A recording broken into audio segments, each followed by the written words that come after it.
Now, those that ran from the water hopefully are in a safe space. Those that did not run from the water. The voice you hear is and I'm talking about storm the surge news. Here, well, it's Alexa. Well, things are Alexa, going to start to get... what news service are you playing?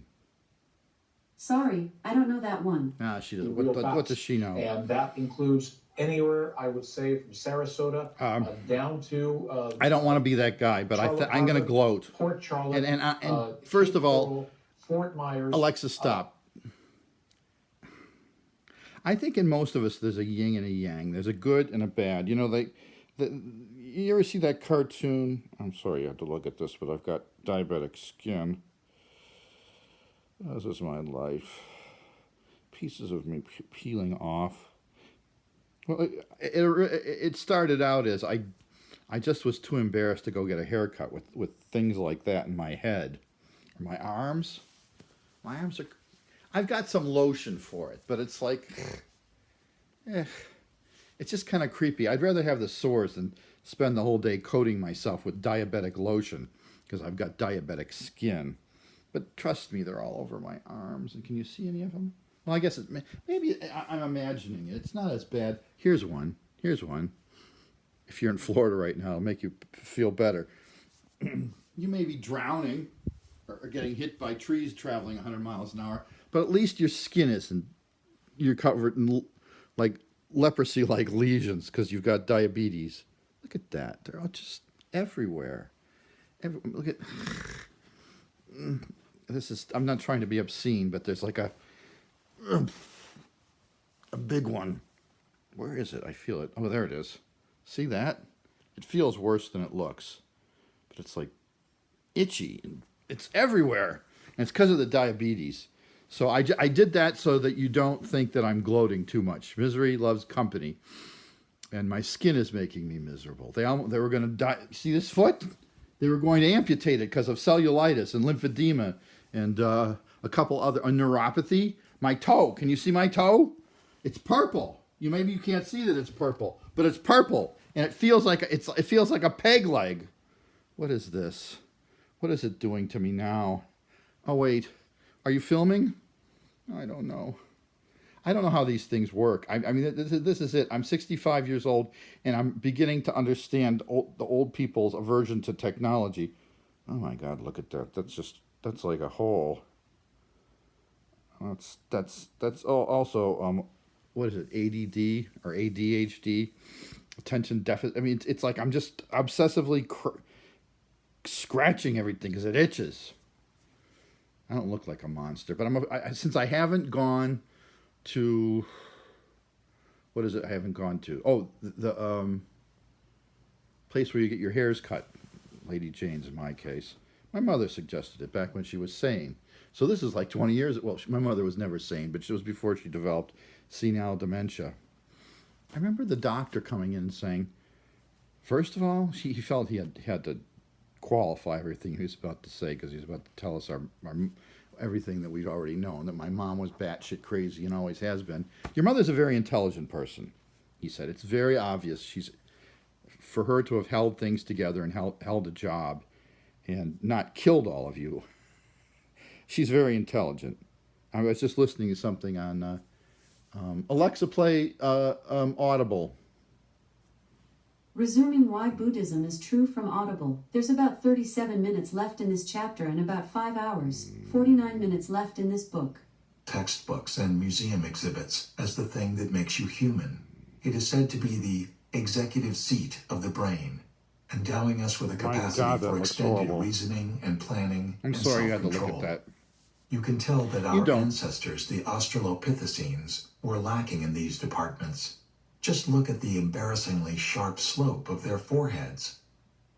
Certainly the prefrontal cortex is an important thing. I'm as proud of mine as the next guy. What's more, there is good reason to believe that this part of the brain plays some important role in what we think of as self-control. Studies show that the more formidable a temptation, the more activity there is in the prefrontal cortex of people who resist it. Alexa, stop. See, I'm not a complete schmuck. I'm not like surfing the internet for... Do people still do that? I remember when I first got a computer, I did that. I surfed the internet for porn for like 6 months. And then one morning I got up and my hand was really, really tired and the walls were covered. And yeah, it was disgusting. And all my natural Americans, you know, the Joe Cola and the natural American spirit cigarettes didn't help. And I just went, the fuck am I doing? I was smart enough to go for the free porn. But I realized, what am I gaining from this? This is why I'm a Buddhist. I'm telling you this horrible thing now on the drugs. All suffering comes from desire. All your lusts, all your desires, even if it's just for power and money. You've got 3 houses. Those 3 houses aren't making you happy. They're making you miserable. All you need is 1 house, and a little house. The most important thing is your family, really. And a lot of people screw their families over. My family, I'm blessed because my dad made sure that we valued family. And, you know, we're not the brightest people in the world. I don't know why my mom was so good with money. She was always very secretive about her ancestry. And that's, to this day, I can't talk about it because the family's like, isn't it weird? You'd think people wouldn't be that way. But it's like just a little. It's like a little. It's just enough to make my mother really good with money. And I'll leave it at that. Maybe it was because she was part French. My grandfather was born a Roman Catholic. He went to that communion thing. But like people don't know, way back, people changed their religions a lot, I think. You know, like originally, our family started out in Norway. We were Vikings. And then we moved to Switzerland and we intermingled with them. And then we ended up in the Netherlands and intermingled with Dutch people. Ugh. And I think that's what happened to the German-French side of the family. Some Germans crossed the border into Alsace, intermarried with French people, and some of those French people were... Well, Google Alsace-Lorraine and who lives in Alsace-Lorraine. Just do that. Because I don't know. But we just have theories about why my mom was so good with money. But the combination of 2 things. We valued family, and my mom was good at making money. She'd just sit on the couch and watch Maria Bartiromo. It was freaky how easy it was for that woman to make money. I mean, really, really strange. She went to business school. She was always mad about that. She never was able to go through college, and she had very conventional values. My poor baby sister came home from California. It was the early 21st century. And she'd just been made vice president of a small information company. Kathy's smart. And I was proud of her. And my mother told her that she was dressed like a whore and she wasn't married yet. Can you believe that? That's my family. But the reason why we did so good, I think, was we all... Wasn't perfect, though. We were all... My dad was instrumental in that. I think the Dutch are like that. The Dutch, it's a stereotype, but because they live for so long in a country where they had, like, dikes and polders, they lived underwater. And if there was a storm, one of those dikes broke, it didn't matter whether you're Catholic, Protestant, secular, because a lot, even going way back, there are a lot of people in the Netherlands, because it's an urban society, that were very irreligious. Whether you were a socialist or a Catholic or a Protestant or a liberal, because there's called the Polder Society, or what was it? You had pillar. There were different pillars, and they all had to work together. So they weren't like completely unified. But if there was a natural disaster, and they did, that's why they're famous now. We loaned them money, and we actually got something back for it. They have those machines that make the microchips. It's the cheese those people eat. Also, they're very good at like holding water back, like the little Dutch boy who stuck his finger in the dike. That's a joke that I should. I'm sorry. If you're a lesbian out there and you have trouble retaining water, that's not the solution. Find some little Dutch boy to stick his finger in you. All right, that's it, and that's enough. That's enough bad jokes. They'll probably ban me from Facebook now. Excuse me when I pick my nose. You have to work together, and I think I've noticed that about the Dutch. Even if they don't like each other, they grudgingly will cooperate. It's a society with high trust and low corruption. And I don't think they're any smarter than, like, say, I think of Italians, because if you look on the IQ for cultures that are smart, Italians do really good. They're smarter than us. Let's just say they are, because look at their wonderful culture. The Sistine Chapel, Michelangelo, some of the smartest people in the world that were ever alive were Italian, and the food is great.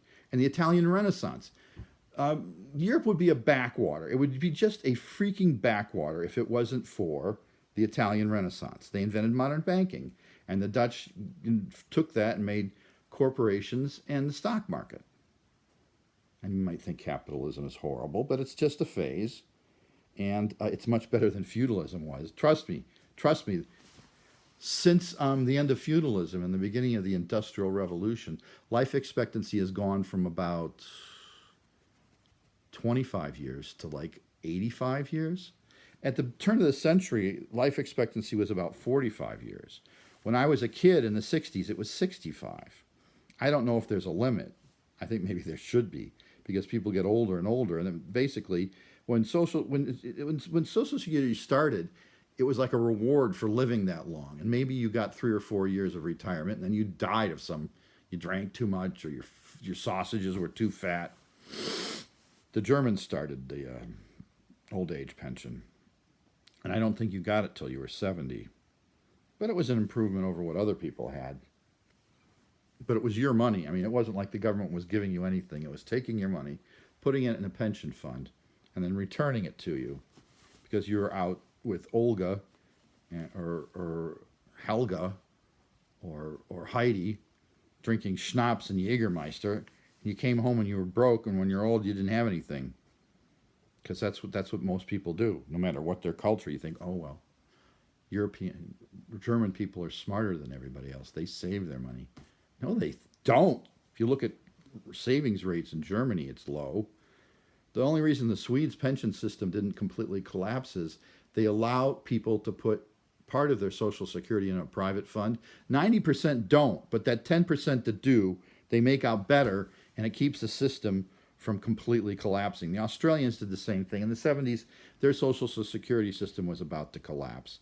They privatized it, not completely, but they privatized it. You put most of your money in pension funds. Australia is heavily unionized, so it's not exactly our version of capitalism. So instead of going into a government fund, your pension goes into, say, if you're a doctor, it goes into a doctor's association, or your union has a pension fund. And I know you think unions are corrupt, but evidently in Australia they're all run by kangaroos, and the kangaroos are very, very good accountants. They're almost as good as Murray Schwartz. Where was I going with this? Oh, now that I'm 13 minutes in, if you're living in Florida, and I have a lot of friends that moved there from Ohio, and I don't think you deliberately tried to make me feel like I was a loser because I wasn't able to move down to Florida, but I bet you stayed up here. I bet you did. Lyndhurst is nice and dry. Beechwood is nice and dry. Everything is nice and dry. Cleveland Heights is nice and dry. Shaker Heights, the weather's... Alexa, what's the temperature? Right now, it's 55 degrees Fahrenheit. Tonight, expect a low of 48 degrees. All right. It's not... I know the snow's bad, but it's not snowing now. You got away from the snow, all right? Mazel tov. You got away from the snow. Ha, ha. But look. Now you're not huddled in your basement because your basement's flooded. Maybe you're up a tree someplace. You're begging, oh, God, don't drown me. So I hope you enjoyed Florida, because after this storm, I don't think Florida's going to be there anymore. I'm up here in Ohio. I paid my electricity bill. I paid my gas bill. I got my air conditioner fixed, and my dishwasher, and my dryer, and I got that pipe fixed. I just talked to my lawyer and my brother-in-law is the accountant. I gotta fill out so much legal shit, because my life was a failure. I never made it through law school. I didn't work the last 10 years of my life because I didn't want to lose my health care. But I did manage. Okay, I would say from the time I was 20 to the time I was 40, that's 40 years, I worked on and off, maybe not 40 years, but 25 years of that full time, okay? So I paid into the system. I'm going to say 40 because it sounds better than 25. But I'm not just some bum that lived on SSI. I worked. I paid. They don't give Social Security to people. So SSI is for people that couldn't work, that completely couldn't work. But my dad, I got a survivor's benefit from him. I thought it was just like a one-time thing. Oh, $500. That's nice. It's like every month they give me this supplement. And then also there's my trust fund, which no one will tell me is how much. And is growing evidently because my mother was very good at investing money. If you knew my mother, just think about her. How German did she look? She looked French. But the French aren't known for being good with money. Who's good with money? She wouldn't move to Florida either. She just knew. She had this instinct in her. Whatever was in that mongrelized brain of hers, it worked very well. She just had an instinct. Don't go to Florida. There are alligators down there. And I'm sorry. I'm not gloating. But maybe a little gloat. And God willing, you're all right. And I hope nothing bad happens to you. But all you rich people that moved to Florida and left me here in Cleveland, Ohio, I'm safe and dry, and you're not. Ha!